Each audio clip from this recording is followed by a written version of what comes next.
I delivered a $50,000 dining table to wealthy homeowners, then they accused me of stealing and called the cops on me. When I finally explained, they laughed and said, "You're a craftsman? More like a thief trying to get away with it." I just stood there. That was 2 months ago. Yesterday, their son posted a video of his parents being arrested on Facebook. Rich homeowners treated me like a thief, not knowing I hand-carved their $50,000 dining table. I'd spent 8 months carving their dining set from a single black walnut tree. Every joint hand-cut, every surface personally finished with 16 coats of oil I'd mixed myself. When the delivery company said they were short-staffed and asked if I wanted to ride along to see my masterpiece installed, I threw on an old t-shirt and work pants, figuring it'd be cool to help carry it in and watch their reaction. I had no idea the homeowners were about to terrorize me, because they had no idea I'd spent the last 2,000 hours creating the furniture they'd dropped 50 grand on. The husband Brian opened the door and immediately stepped outside, closing it behind him like I might rush past him. "We weren't expecting anyone this early," he said, looking at my unmarked truck with suspicion. "Let me see your work order and ID before you bring anything near my property." When I showed him the paperwork, he took photos of everything including my driver's license, then called someone to verify while making me stand on the porch. My chest tightened, but I stayed quiet, wanting to see their genuine reaction when they finally saw the pieces, even if it meant enduring their suspicion first. His wife Grace came out and whispered something to Brian, who nodded and announced they'd need to check the truck before I unloaded anything. They walked around it 3 times, Brian getting on his knees to look underneath. Grace took photos of my license plate and started texting rapidly. When I opened the truck to show them their furniture, Brian immediately accused me of trying to pull a switch. "This isn't what we ordered," he said without even unwrapping it. "You're probably delivering some knockoff." The accusation stung because every detail under those blankets was perfect, down to the hand-rubbed finish I'd spent weeks perfecting. Grace started filming me, narrating evidence in case anything went missing. As I carried the first chair, Brian followed so closely he kept stepping on my heels. "I know what you're doing," he said, casing the place. His proximity made me stumble, nearly dropping the chair I'd spent 3 weeks carving, which made him grab it from the other side like I was about to run. The near drop made Grace panic and call their neighbor Matt, who arrived with a baseball bat. "These people always come back to rob you," Matt announced, blocking the doorway while I tried to carry furniture past him. Having 3 people surrounding me while I handled my own work made my hands shake with frustration. When I needed to move their existing table, Brian grabbed my wrist hard the second I touched it. "That's a family heirloom," he shouted, even though the Pottery Barn label was visible underneath. The grab made me reflexively pull back, which Grace interpreted as aggressive behavior. She immediately called 911, saying I was getting physical with her husband. While she was on the phone, Matt decided I'd been inside too long and started going through the truck himself, pulling out my personal tools. "Burglary equipment," he announced, holding up my hand chisels. He brought tools to break in later. Brian used this as justification to start patting my pockets, looking for what he assumed I'd stolen while inside. The physical search made me step back, which Brian interpreted as trying to flee. He grabbed my shoulder, and Matt moved to block my escape route to the truck. "He's trying to run," Grace told the 911 dispatcher. "The delivery man is acting violent and attempting to flee. Please hurry." I tried to explain, but Brian found my leather work apron in my pocket with my name embroidered on it. "Robert Miller, Master Craftsman," he read mockingly. "This guy stole the real craftsman's apron. Identity theft on top of everything else." He threw it on the ground and stepped on it, grinding dirt into the leather I'd worn for 15 years. Grace noticed I'd been positioning each chair at specific angles and accused me of memorizing their layout. She started moving all the furniture I'd placed, which made me involuntarily reach out to stop her from scratching the finish against the wall. Matt interpreted this as assault and pinned my arms behind my back while Brian called the furniture company directly. "I want to speak to the actual craftsman right now," Brian demanded on speakerphone. "Some criminal is here impersonating him, even stole his apron." The owner started laughing. "Robert's actually doing the delivery himself today. He wanted to see your reaction to the pieces. Tall guy, brown hair, probably wearing his old Marines shirt." "No," Brian insisted, looking at me with disgust. "This is some Mexican thug with prison tattoos trying to rob us." "Put me on video," the owner said. When Brian switched to video call, the owner's face appeared on screen. "Robert, is that you they're restraining?" Brian spun the phone to show me pinned against the wall by Matt, and the owner exploded. "What the hell are you doing? That's Robert Miller. He spent 8 months building your furniture. Let him go immediately." Brian's face drained of color as he looked from the phone to me, then at the apron he'd ground into the dirt with my name clearly embroidered on it. The sound of sirens made everyone freeze, and within seconds 2 cops walked through the still open front door with their hands hovering near their weapons. Grace immediately started sobbing and pointing at me while I was still pinned against the wall by Matt. My arms twisted up behind my back so hard that my shoulders felt like they were about to pop out. "He threatened us in our own home," she cried to the officers while Brian held up my dirty work apron like it was evidence of some major crime. The senior cop, a woman with detective stripes on her uniform, noticed Brian's phone was still showing Thomas's face on the video call, and Thomas was shouting loud enough for everyone to hear that I was the actual craftsman who'd built their furniture. Detective Sarah Walsh, according to her name tag, looked from the phone to me pinned against the wall and ordered Matt to let me go immediately. Matt hesitated until she took a step toward him. Then he released my arms and I had to catch myself against the wall because my legs had gone numb from the position he'd held me in. Sarah took Brian's phone and started talking to Thomas directly, while her partner kept everyone else in place, and I watched her expression change from suspicious to concerned as Thomas explained the whole situation. Brian tried to jump in and insist I'd been aggressive and threatening them, but Thomas was already pulling up emails on his computer and sending them to Sarah's phone, including my whole portfolio, my business license, and time-stamped photos of me working on every single piece of their furniture over the past 8 months. Sarah's partner had Grace play back her 911 call on speaker, and everyone could hear her claiming I was violent and trying to flee when the video from Brian's own security cameras would show I hadn't done anything except try to deliver furniture. Matt quietly set his baseball bat down behind a plant and started edging toward the door, but Sarah told him to stay put while she sorted everything out. She turned to me and asked if I wanted to press charges for false imprisonment, assault, and defamation. Listing each potential charge garage while Brian and Grace stood frozen in their marble foyer like they couldn't believe this was happening. Movement on the staircase caught my eye, and I saw their teenage son Marcus holding up his phone, recording everything with a look of complete disgust aimed at his parents, not at me. My hands were still shaking from the adrenaline, and my shoulders were screaming from how Matt had wrenched them, but I forced myself to speak calmly and told Sarah I just wanted to finish the delivery I'd started. Sarah said we could discuss charges later and suggested I go ahead and properly position the furniture while she and her partner supervised. So I started explaining the grain patterns and joinery techniques as I carefully placed each chair at the exact angle to catch the light through their windows. Each chair had taken me 3 weeks to carve, with every spindle shaped by hand, and each table leg contained 40 hand-cut dovetails that would last centuries. Plus, the finish had required 16 coats of oil applied over 2 months with sanding between each coat. Marcus came down the stairs and started asking real questions about how I'd book-matched the wood grain and why I'd chosen specific joint techniques, showing genuine interest while his parents watched in growing horror as they realized who they'd just assaulted. The sound of another vehicle pulling up made everyone turn, and Thomas walked in 40 minutes after leaving his workshop, carrying a banker's box full of documentation including printed emails where Brian had specifically requested that I personally oversee the installation. He also had his laptop with security footage from our workshop showing me working on every piece, all dated and time-stamped over the past 8 months, which he set up on their kitchen counter and started playing for Sarah. Grace tried to slip away upstairs, but Sarah asked her to remain present while they reviewed everything, and I could see Grace's face going pale as she realized how much trouble they were in. Brian suddenly switched tactics and started calling this all a big misunderstanding, pulling out his checkbook and offering to pay extra for the inconvenience if we could all just forget this happened and move on. Thomas's face went red, and he told Brian the contract was now void due to assault on the craftsman, and we'd be removing every piece of furniture immediately, which meant they'd waited 8 months for nothing, and no other high-end craftsman would touch their commission once word spread through the industry. I wonder what's really going through Brian and Grace's minds right now. They spent $50,000 on furniture but treated the person delivering it like a criminal without even looking at what was in the truck. The color drained from Brian's face as he processed what Thomas was saying, and he started to argue, but Thomas was already on the phone with our workshop sending guys with the truck to collect everything. I started wrapping the first chair in blankets while Grace frantically called their interior designer trying to get her to intervene, but when the designer heard what happened over the speakerphone, she immediately said she was terminating their contract and wouldn't work with people who treated craftsmen this way. Marcus helped me carry one of the chairs out to the truck, whispering an apology for his parents and asking if I ever took apprentices because he wanted to learn real craftsmanship. The front door opened again, and Matt's wife Linda walked in, having seen the police cars from their house, and when Sarah explained what had happened, Linda turned on Matt with more fury than I'd seen all day. She grabbed the baseball bat he'd tried to hide and waved it in his face while yelling about how he'd brought a weapon to threaten a delivery man, making him apologize to me directly while Brian and Grace watched their social standing with their neighbors crumble in real time. Sarah pulled up something on her patrol car's computer and showed me that Brian had 3 previous harassment complaints from service workers, including a plumber, an electrician, and a landscaper, though none had pursued charges. She explained that with Marcus's video, the 911 recording, and the false claims they'd made, criminal charges for false reporting and assault were definitely viable if I wanted to pursue them. Thomas was already on the phone with our company lawyer discussing options, while Brian and Grace stood in their own foyer looking smaller and smaller as their expensive house felt more and more like a crime scene. 2 hours passed while the movers loaded my furniture back into the truck, and I spotted my leather apron crumpled on the floor where Brian had ground it into the dirt. The 15-year-old leather was torn across the chest where he'd stepped on it, and the oil from his shoe had left a permanent black stain across my grandfather's initials that he'd tooled into it when I started my apprenticeship. Marcus picked it up and held it toward the light, taking photos with his phone while explaining he'd already posted the whole incident online with the caption about his parents assaulting a Marine veteran craftsman. Grace grabbed his phone and her face went white when she saw the post already had 800 shares in their Westchester community. Brian's phone started buzzing non-stop with text alerts and calls, the country club president's name flashing on the screen, asking about disturbing footage circulating among members. His law firm partners were texting frantically about protecting the firm's reputation and whether this would affect the Henderson Foundation charity gala next month. Grace started crying actual tears as she scrolled through comments from their friends expressing shock and disappointment, watching their 20 years of careful social positioning crumble in real time. The next morning, I walked into our workshop to find Thomas already there with a woman in a sharp suit who introduced herself as Patricia Kim, our company's lawyer who'd driven up from the city after Thomas called her at midnight. The dining set sat in our showroom looking perfect but somehow wrong now, like evidence from a crime scene rather than the masterpiece I'd spent 8 months creating. Patricia spread papers across my workbench explaining we had grounds for assault, false imprisonment, defamation, and civil rights violations based on the racial profiling, especially with Marcus's video showing everything. She'd already filed preservation orders for the 911 call and any security footage from the Henderson property before they could delete anything. Around noon, Marcus walked through our door alone, explaining he'd taken an Uber without telling his parents because he had something we needed to see. He pulled out his phone and showed us additional footage from their home security system that he'd downloaded before his parents thought to delete it. Crystal clear video of his father going through my pockets while I tried to pull away. The footage also captured his mother's performance for the 911 operator, dramatically gesturing and fake crying while I stood perfectly still with my hands visible, and Matt held me against the wall. Marcus said he was 18 and willing to testify because this wasn't the first time his parents had treated workers like criminals, just the first time they'd been caught on camera. That afternoon, I sat alone in the workshop holding the ruined apron and remembering my grandfather teaching me to cut dovetail joints in his garage, the smell of sawdust and machine oil filling the space while he guided my hands. He'd given me this apron the day I started my apprenticeship, hand-stitching my name himself, even though his arthritis made it painful, telling me a craftsman's apron tells his story through every stain and tear. Thomas found me there and sat on the bench beside me, sharing how customers used to follow him around his own shop when he first opened, assuming an Asian guy couldn't possibly own a high-end furniture store. We sat there in silence for a while, both understanding that some violations cut deeper than false accusations, that they'd attacked not just us, but everything we'd built with our hands. 3 days later, Brian showed up at our workshop with 3 lawyers in expensive suits, offering $200,000 to sign a non-disclosure agreement and make everything disappear. Thomas had his phone recording in his pocket while Brian essentially admitted to the assault, saying things like unfortunate misunderstanding and regrettable physical contact while trying to frame it as a simple mix-up. When we refused the money, Brian's tone changed completely, and he threatened to use his connections to destroy our business, saying he knew judges and could tie us up in lawsuits for years. What he didn't know was Patricia was recording everything from our break room next door, getting every threat and admission on tape through the thin wall. By then, Marcus's video had exploded to 2 million views, and reporters were calling our workshop constantly for statements about the Westchester Craftsman assault, as social media had named it. The comments section became a collection point for service workers sharing their own Henderson horror stories, with restaurant servers describing how Grace would claim to find hair in food she'd already eaten to avoid paying. 3 former housekeepers reached out to Patricia privately with recordings they'd secretly made of Grace, using racial slurs while accusing them of stealing jewelry that Grace later found in her own drawer. One had even filed a police report 2 years ago, but it had been dismissed without investigation, which Patricia immediately flagged for the district attorney's office. Sarah called me that evening to say the DA had reviewed everything and approved charges for false imprisonment, simple assault, and filing a false police report against both Brian and Grace. They would need to turn themselves in within 24 hours for booking and fingerprinting, though Sarah mentioned they'd probably get released immediately on their own recognizance given Brian's connections. She also mentioned Internal Affairs had opened an investigation into why previous complaints against the Hendersons hadn't been pursued, with 3 officers already under review for possibly giving the wealthy couple special treatment. The next morning, Linda Rodriguez knocked on our workshop door carrying Matt's baseball bat, asking if she could watch me destroy it as what she called a symbolic gesture of her disgust with her husband's behavior. She revealed Matt had been spending time at Brian's golf club, where a group of them sat around drinking and bragging about keeping those people out of their neighborhood through intimidation. She was filing for separation unless Matt agreed to therapy and completely cut ties with Brian's toxic influence that had turned her husband into someone she didn't recognize anymore. 2 days later, Grace appeared on the local morning news trying to do damage control, but when the interviewer asked why she felt the need to film me, she accidentally admitted she had a whole system for recording all service workers who entered their home. The interviewer's face changed as Grace explained her security protocol of secretly recording anyone who did work in their house, not realizing she'd just admitted to illegal recording in New York's 2-party consent law. The interview got worse when Grace tried to justify the recordings by saying you never know what these people might do, and the interviewer had to actually stop her mid-sentence to point out she was making things worse. A week later, I sat in the packed courtroom watching Brian and Grace stand before the judge for their arraignment. Their lawyer argued this was all a misunderstanding, but the judge watched the body cam footage right there in court. The judge's face got harder with each minute of video until he set bail at $50,000 each. Service workers filled every seat behind me and local news cameras lined the walls. Brian kept turning around to look at all the people who'd come to support me. Grace's hands shook as she entered her not guilty plea. Outside the courthouse, Marcus stood next to me instead of with his parents, which made everyone stare. Brian tried to walk over to his son, but 2 courthouse guards stepped between them immediately. Marcus pulled out his phone and showed me years of videos he'd secretly recorded of his parents treating workers badly. He said he'd been waiting for someone to finally stand up to them, and he wanted to testify for the prosecution. That evening, I was trying to focus on sanding a new table leg when my phone rang with a blocked number. The way Grace accidentally admitted to illegally recording service workers on live TV makes me wonder if she even realizes how deep this hole really is that they've dug for themselves. A restaurant owner from Manhattan had seen the viral videos and wanted to commission a complete dining room set for his new location. He offered 20% above my normal rate specifically because he wanted to support what I'd been through. Thomas called it the justice dividend when good people step up to help. 2 weeks after the incident, I couldn't stop jumping every time someone walked into the workshop. My hands would start shaking whenever I heard footsteps behind me, even though I knew I was safe. The trauma counselor Patricia recommended said this was normal after being assaulted and falsely accused. Thomas installed 6 new security cameras and made a rule that 2 people had to be present for all deliveries now. Brian's law firm announced he was taking indefinite leave while the charges were pending. Former colleagues started calling reporters saying major clients had threatened to pull their business if Brian stayed. Grace lost all 3 of her charity board positions within 48 hours. Their country club sent a letter revoking their membership for conduct unbecoming of members. 3 weeks after everything happened, Marcus called me with something he'd found in his dad's home office files. He'd discovered 12 different lawsuits his parents had filed against contractors over the past 10 years. Every single case involved accusations of theft or damage that were never proven in court. Each one had been settled with the contractor paying money and signing an NDA to make it go away. Patricia said this looked like a pattern of extortion and fraud that could lead to federal charges. One of those contractors named James reached out after his NDA expired last month. He told me the Hendersons had accused him of stealing Grace's jewelry during a bathroom renovation 5 years ago. The jewelry mysteriously appeared in their safe deposit box after he paid them $30,000 to avoid criminal charges. His construction business went under because word spread about the theft accusation, even though it was never true. I met James and 3 other victims at Patricia's office the next week to share our stories. An elderly gardener named Eduardo still had nightmares about Brian accusing him of assault for refusing unpaid overtime. A house painter lost his business license after Grace claimed he'd exposed exposed himself to her. A pool cleaner had to move out of state after Matt helped Brian rough him up over missing tools that Brian had actually moved himself. Every story was the same pattern of false accusations against immigrant and minority workers. Patricia filed an amended lawsuit the next morning, adding RICO racketeering charges against the Hendersons. The filing showed evidence from all 12 victims and asked for $3.2 million in damages. Brian's former law firm immediately announced they were investigating whether he'd used company resources for the extortion scheme. The state bar also opened an ethics investigation that could end his legal career permanently. 1 month after the original incident, Grace tried to drive to their Hamptons house, but reporters were already waiting there. She panicked and backed into another car while trying to leave the parking lot. The police gave her a sobriety test, which she failed with a blood alcohol level twice the legal limit. Violating her bail conditions by leaving the county plus the DUI meant she spent the whole weekend in jail. Her mugshot went viral within hours with the hashtag Karma4Karens trending nationally. 2 days later, Marcus showed up at the workshop carrying a backpack and asked if he could help with anything. Thomas looked surprised, but I grabbed some sandpaper and showed him how to work with the grain on a practice piece of oak. His hands shook at first, but after an hour he'd found a rhythm, working the wood like he was trying to sand away something deeper than splinters. He mentioned his sister Emma kept texting from boarding school, begging to come home for Thanksgiving, but their parents wouldn't let her because it would look weak during the legal proceedings. He pulled up her messages on his phone, showing dozens of texts about how scared and alone she felt, how the other kids knew about the arrest and kept asking questions. Marcus had already contacted a family lawyer about getting guardianship once he turned 18 in 3 months, collecting every text and email where his parents prioritized their image over their kids' well-being. The next morning, Thomas's phone rang during our coffee break, and Brian's lawyer's voice filled the workshop on speaker, offering $500,000 to settle all civil claims if we dropped support for the criminal charges. Thomas told him we weren't interested in blood money, and the lawyer got flustered, accidentally mentioning that the IRS had frozen several of Brian's accounts while investigating unreported income from what he called consulting fees, but what sounded like extortion payments from other contractors. The lawyer hung up quickly after realizing what he'd revealed, but Thomas immediately called our attorney Patricia to share the information. That evening, a man knocked on my apartment door claiming to be a private investigator Brian had hired to dig up dirt on me. Instead of threats, though, he handed me a flash drive and said Brian had been hiding millions in offshore accounts that he'd discovered while investigating me, and now he wanted to turn whistleblower for immunity. The drive contained bank statements from accounts in the Cayman Islands showing regular deposits matching the amounts contractors had reported paying Brian over the years. Patricia met with him the next morning and started working with the FBI to verify the financial records, while the investigator provided detailed testimony about Brian's instructions to find anything that could discredit me. 3 nights later, I woke up to my neighbor pounding on my door saying someone had spray-painted my truck. The same racial slurs Brian had used during the incident covered both sides, along with threats to leave town, the paint still dripping when I got outside. Security footage from the building across the street showed a figure in a hoodie, but the build and walk matched Brian perfectly, despite his attempt to hide his face. Sarah arrived within minutes and called the prosecutor immediately since this violated every condition of Brian's bail, and by noon, an emergency hearing was scheduled. The judge watched the security footage 3 times, comparing it to Brian's booking video, then revoked his bail and ordered him into custody immediately. Brian's lawyer argued it could have been anyone, but the judge pointed out the specific phrases matched Brian's recorded statements exactly, and the timing coincided with Brian's ankle monitor showing him leaving his house at 2 a.m. 6 weeks after the original incident, Grace showed up at the workshop drunk and pounding on the door, mascara running down her face as she alternated between screaming threats and sobbing apologies. Thomas quietly called 911 while I kept her talking through the door, recording everything on my phone as she admitted Brian made her go along with everything, threatening divorce and taking the kids if she didn't support his version of events. She kept saying she never wanted any of this, that Brian had convinced her I was dangerous, that he'd shown her fake articles about crimes committed by people who looked like me. Sarah arrived and arrested her for violating the restraining order we'd obtained after the truck incident, and Grace didn't resist, just kept crying about how Brian had ruined everything. The next morning, FBI agents surrounded the Henderson house with a warrant based on the tax fraud investigation and the financial records from the whistleblower. Marcus live-streamed from his friend's house across the street as agents carried out computers, file boxes, and even paintings that apparently hid safes behind them. Among the seized items were recordings Brian had made of planning sessions with other wealthy homeowners about coordinating their contractor extortion scheme, apparently keeping them as insurance in case anyone turned on him. The recordings included detailed discussions about targeting minority-owned businesses, specifically because they'd be less likely to fight back or be believed if they complained. Linda filed for divorce from Matt that same week and brought us security camera footage from their home showing Brian teaching Matt and other golf club members what he called proper handling techniques for minority workers. The footage showed Brian demonstrating how to physically intimidate workers while staying just within legal boundaries, using Matt as a practice partner while others took notes. Linda said she'd been recording everything for months after suspecting Matt was involved in something illegal, and now she wanted to help expose what she called a organized discrimination ring operating through the country club. The footage became key evidence in a federal investigation into systematic discrimination in Westchester's wealthy neighborhoods. Emma returned from boarding school the following week with Grace's sister, who'd filed for emergency custody of both kids. At 16, Emma was old enough to testify about years of emotional abuse, describing how her parents used her as a prop at charity events while ignoring her actual needs, forcing her to lie about their home life to maintain their reputation. She supported every claim Marcus had made and asked to speak at the trial about the toxic environment where image mattered more than truth, and her parents' racism had infected every aspect of their lives. During this chaos, I started working on my first new commission since the incident, a rocking chair for the restaurant owner's new baby. The wood felt different in my hands, like I was reclaiming something Brian had tried to steel, each cut deliberate and healing. Marcus working in the workshop while his sister texts desperately from boarding school really shows what's happening behind their perfect family image. These kids are dealing with so much more than just their parents' crimes right now. Marcus helped with the sanding, his technique improving daily, and I realized I'd become the mentor he desperately needed while his father was too busy building his criminal empire to notice his son. 2 months after the original incident, we sat in the preliminary hearing as Brian's lawyer submitted evidence documents to argue for reduced charges. He'd forgotten to redact one section that referenced Brian's membership in something called the Heritage Business Alliance, which Patricia immediately researched on her laptop. The organization's website, which they'd tried to scrub, but the Internet Archive preserved, explicitly stated their mission to preserve traditional business ownership through strategic economic pressure on non-traditional operators. The revelation triggered an immediate federal hate crime investigation, with the prosecutor announcing they'd be adding charges that could add decades to Brian's sentence. Patricia got a package 2 days later with no return address, just a plain USB drive wrapped in newspaper. She plugged it into her laptop in the courthouse conference room, and her eyes went wide as Brian's voice filled the room, recorded in his home office talking to other club members about keeping the neighborhood clean of what he called undesirable workers. The recordings went back months. Marcus had been secretly recording his dad whenever Brian held those late-night meetings in the study, and now Patricia had over 40 hours of Brian bragging about running minority contractors out of business through false accusations. The judge immediately ruled the recordings admissible since Marcus had legal access to those spaces as a resident of the house. Grace's custody hearing happened the next week,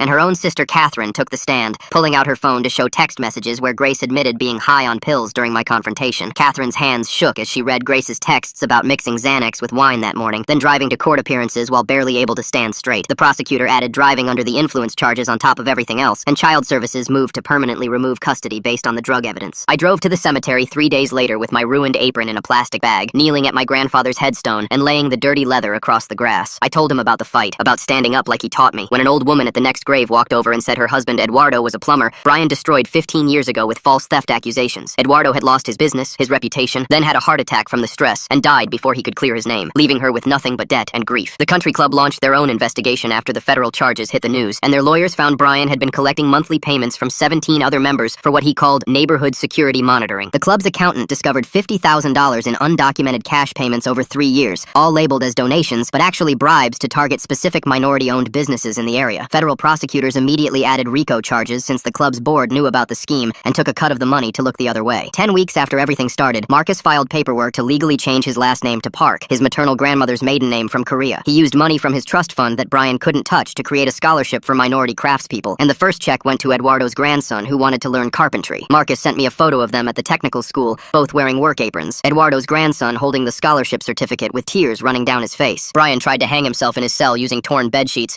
but guards found him after only 2 minutes when his cellmate started yelling for help. His lawyer tried to argue for reduced charges based on mental distress, but Patricia showed the judge Brian's pattern of manipulation going back 20 years in court records. The judge denied the motion and added that using suicide as a legal tactic showed Brian still refused to take responsibility for destroying lives. Thomas and I sat in front of the state commission 6 days later. Our testimony broadcast live as we described not just our case, but the pattern we'd discovered. The commission had testimonies from 43 other contractors, all with similar stories of false accusations from wealthy clients, most never reported because they couldn't afford lawyers. The proposed legislation would triple penalties for false accusations against service workers and require automatic investigation when someone filed more than 2 complaints in a year. Grace's mother, Helen, flew in from Florida and held a press conference on the courthouse steps, holding up childhood photos of Grace with their family's black housekeeper, Marie. Helen's voice broke as she apologized to every victim, saying she'd raised Grace to respect everyone, but somewhere her daughter had turned into a monster she didn't recognize. She showed a photo of 5-year-old Grace on Marie's lap at Christmas, then another of teenage Grace refusing to attend Marie's funeral because she had a spa appointment. The prosecutor got security footage from the golf club the next morning, showing Brian at the bar discussing his backup plan with 3 other members. The video clearly captured Brian saying he'd plant cocaine in my truck if I didn't take the settlement, even showing him pulling out a bag of white powder from his golf bag. The other 3 men nodded and offered to be witnesses that they saw me with drugs, and now all 3 faced conspiracy charges alongside Brian. 3 months after that first terrible morning, the IRS seized every asset Brian and Grace owned after finding they'd hidden income for over a decade. Their $7 million house went into foreclosure within a week. Both Mercedes were repossessed from the country club parking lot, and Grace had to take the bus to her court appearances. Other passengers recognized her from the news and would move away, leaving her sitting alone in the back, which Patricia said hurt Grace more than any potential jail time would. The pre-trial stuff started 3 weeks later when Brian's law firm suddenly decided they wanted nothing to do with him. His partners sent over boxes of emails where Brian had used company computers to look up every service worker who'd ever come to his house, running background checks and credit reports without permission. The prosecutor showed me 17 sworn statements from former partners describing how Brian would make racist jokes during meetings, and they'd all just sit there quietly because he brought in the biggest clients. They found emails where he'd coached other lawyers on how to scare immigrant workers into accepting lowball settlements by threatening to call immigration even when the workers were citizens. The firm's IT department handed over chat logs where where Brian bragged about making a plumber cry by following him to his truck and taking photos of his license plate while telling him he'd make sure the guy never worked in the county again. Meanwhile, Emma and Marcus had moved in with Brian's sister Catherine after child services got involved. Catherine called me to apologize for her brother and asked if Marcus could visit the workshop because he'd been having nightmares about what his parents did to me. Emma had started writing online about growing up with parents who treated everyone like criminals, and her blog got so popular that companies started paying for ads on it. She sent every penny to groups that help immigrant workers with legal problems. Matt's plea hearing happened the next week, and I watched him stand in front of the judge shaking so hard the bailiff had to steady him. He admitted Brian had spent months telling him that Mexican and black delivery drivers were all casing houses for robberies and showing him fake crime statistics Brian had made up. Matt started crying so hard he couldn't talk when he described how Brian convinced him to keep a bat by the door and check his security cameras every time a non-white person walked by. Linda sat in the back row with divorce papers in her lap and wouldn't even look at him. The prosecutor asked Matt if he understood he'd assaulted an innocent man, and Matt just nodded and said Brian made him so scared of everyone